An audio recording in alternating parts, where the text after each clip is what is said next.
Yu-Gi-Oh is one of, if not is, the most expensive card game in the entire world. It's so expensive, I know people that have picked up second jobs just to be able to support this hobby. Lucky for them, some of us have bills and stuff to attend to. I work hard for the money, so hard for the money. But for the people that aren't that privileged but still want to enjoy the card game we have grown to know and love, I've created some Yu-Gi-Oh decks that you can build for under $50. I think that's considerably cheap when in comparison Yu-Gi-Oh decks can cost upward to $1,000. Not only will I be talking about that, I'll also even be including some secrets on how you can hustle your way into this game whether you're a budget player or not. Let's go ahead and jump on in.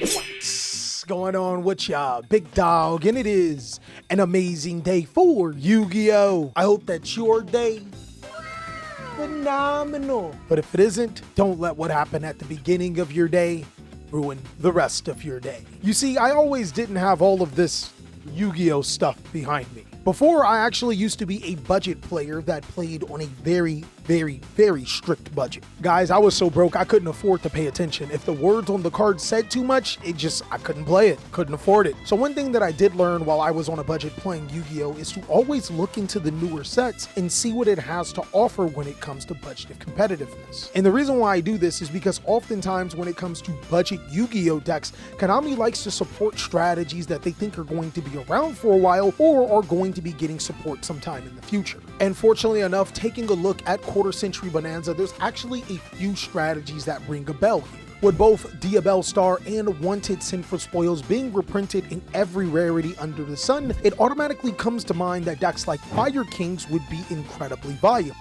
Now, I like Fire Kings for a few options. One of them is accessibility. With just 3 copies of the structure deck Fire King, you are pretty much on the roll. But even better, you can even buy the singles from these structure decks if you don't need all of the cards. And ironically here, buying the singles is actually a little bit cheaper. There's not a single Fire King card over $1 until you get to Fire King Volcanics, which is pretty important and sits at around $10 to $13, so I would be saying that I'm lying if this was a genuine $50 deck, technically. You see, when I mean decks in $50, because there are so many different variation of other cards you can play, I'm talking about specifically the deck core. Getting the most important cards for your deck under $50 is still a godsend. If you guys want me to make another type of budget video with different stipulations, I would be more than happy to do it. Just go ahead and let me know down below in the comment section. If you're looking for a strategy that still uses the Diabell Star engine but is actually under $50, I would go for Rescue Ace. In Rescue Ace, the most expensive card is Rescue Ace Hydrant at about $4 for a super rare, so that one's a little bit more palatable when it comes to under $50. And to be honest, I think you can probably get the whole entire core for maybe around $20, which is kind of crazy considering that Rescue Ace is one of the better Yu-Gi-Oh strategies in the entire game.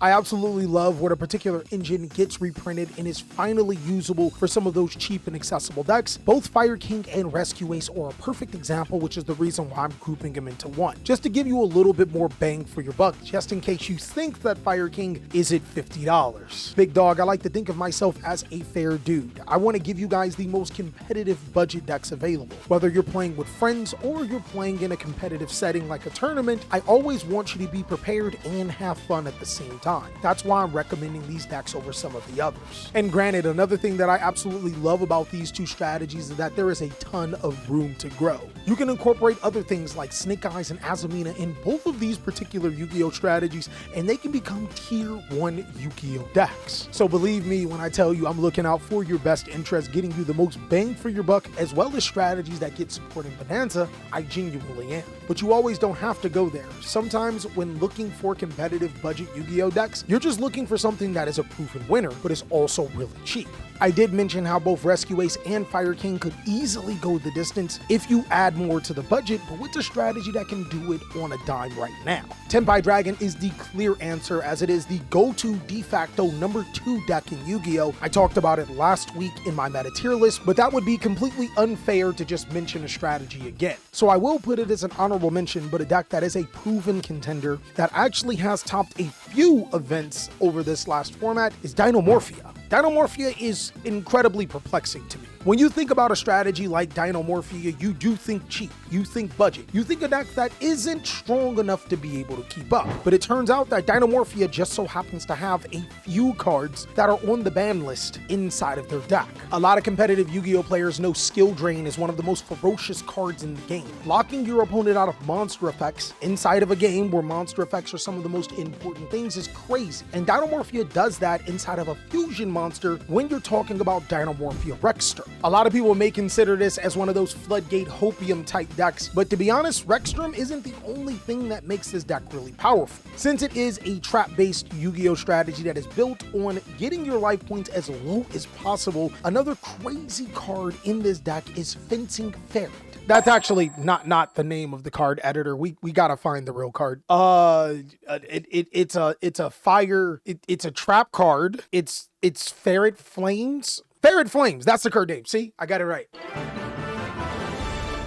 Ferret Flame says if the combined attack of all face-up monsters your opponent controls is higher than your life points, you make them shuffle face-up monsters they control to the deck of their choice, so that their combined attack of the remaining monsters they control becomes less than or equal to your life points. Dinomorphia is known as a strategy that can put itself on 420 and 69 life points pretty easily, so having a card that can wipe your opponent's entire board is pretty alarming. But don't just take my word for it, look at the stats. Dinomorphia is the cheapest deck to top this format and has been topping quite consistently for the past few formats. Sometimes it's just best to go with what's old and reliable, and with tops at both the Denver Regional and the Fredericton Regional, it also does help that the most expensive card in the deck is about 68 cents. So yes, this is easily one of those cheap, good Yu-Gi-Oh strategies. Now you're probably wondering what exactly would a good Dinomorphia deck look like? Well, not only will I be putting a personal deck list of Dinomorphia, I'll also be putting personal deck list of every single one of these strategies on my Patreon as a special thank you for helping me pay my editors. How much money does he have?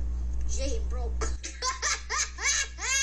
Now, if there's one thing that I know as a budget Yu-Gi-Oh player is that sometimes you don't really get to pick what Yu-Gi-Oh strategy you can play. Or sometimes you get presented an opportunity to play a potential Yu-Gi-Oh strategy that not a lot of people have been looking at. Sometimes it's a little bit more expensive than that $50 range, but when you get an opportunity to play a deck like this, you probably should take it. Basically, what I'm saying is that if you consistently go to an OTS store, odds are you're getting OTS packs. And if you're consistently getting OTS packs, the odds of you getting the ultimate rare cards, the most sought after cards, are a little bit easy. Now, we've already talked about Diabell Star the Black Witch and how it's already really accessible. There is potentials that you can pull Phantom Yubel, and getting 3 copies means that you have one of the most expensive cards for Yubel, until you remember Fiendsmith cards. So the last possible choice is actually a card that not a lot of players really hold on to. In fact, the last time I went to my OTS store, I was able to get 2 copies of these cards for way cheaper than what it was. I think if you do get across the opportunity of getting a Voiceless Voice deck, you should probably test it out. I mean, sure, low prayers of the Voiceless Voice for ultimate rares are about $20, and the secret rares are about $10 to $15, meaning that the deck is on the upper edge of the $50 for the entire core. But again, like I said, oftentimes you may be put in a situation where you get cards that just are a little bit more expensive out of your budget that you can take advantage of. I think when that happens, and if you can get your hands on a Voiceless Voice deck, then you're playing the best ritual deck in Yu-Gi-Oh right now. It actually does have the statistics to back it up, as it has topped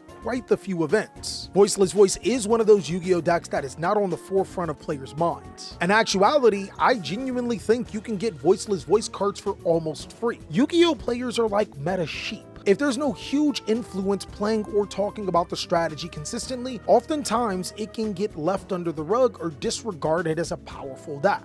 And Voiceless Voice was a deck that players thought was really good at one point in time, myself included, and has fallen off the map, but has regained itself as a pretty strong Yu-Gi-Oh deck that not a lot of people were talking about. So if you do just so happen to get your hands on some prayers of the Voiceless Voice, or maybe you pull some Diabell Stars, that can almost fetch you 2 copies of prayers of Voiceless Voice. Voiceless Voice may be the deck for you. It actually has a lot of qualities that players are looking for. Skull Guardian of the Voiceless Voice is really close to Fiendsmith Desiree and Azamina, and even Dogmatic of Maximus is really close to Kashtira Unicorn. It's almost crazy how the resemblance of these cards are played in some of the most competitive decks decks in the game. Opportunities always approach us when we least expect it, but sometimes we also have options amongst those opportunities. Let's say, for example, that you don't like Voiceless Voice. Maybe you want something a little bit more combo-y. You're just not trying to break the entire bank on something that's incredibly expensive. You want something that's a lot cheaper. That's fair. There just so happens to be a combo Yu-Gi-Oh deck that is incredibly powerful. I mean,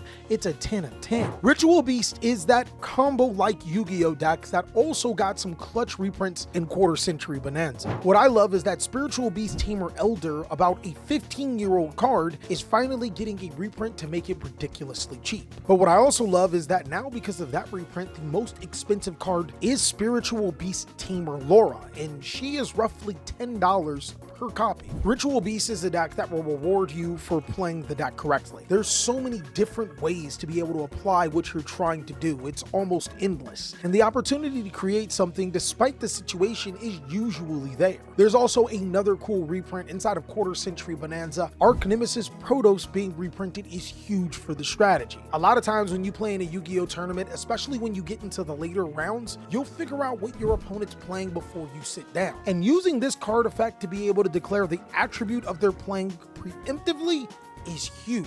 But even if you don't know what exactly your opponent's playing, calling Dark a lot of times is the correct choice. It hits the Azamina engine, the Bystials, Yubel, and a host of other cards. I think the only thing you'd have to watch out for is Tempai Dragon, which if they told you to go first, you probably already got an idea then. Every single one of these Yu-Gi-Oh strategies just so happen to be proven. They are all Yu-Gi-Oh strategies that are not only budget, but have had some type of success in the competitive circuit. You can pick any one of these and do really well. But what if you want something that's a little bit different? What if you want something that's a little unknown?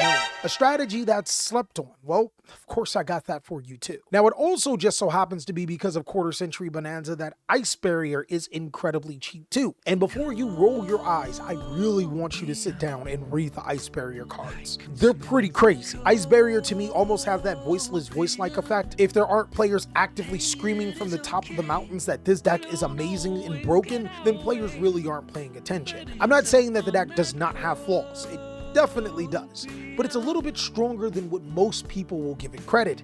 And of course, like always, it's ridiculously cheap.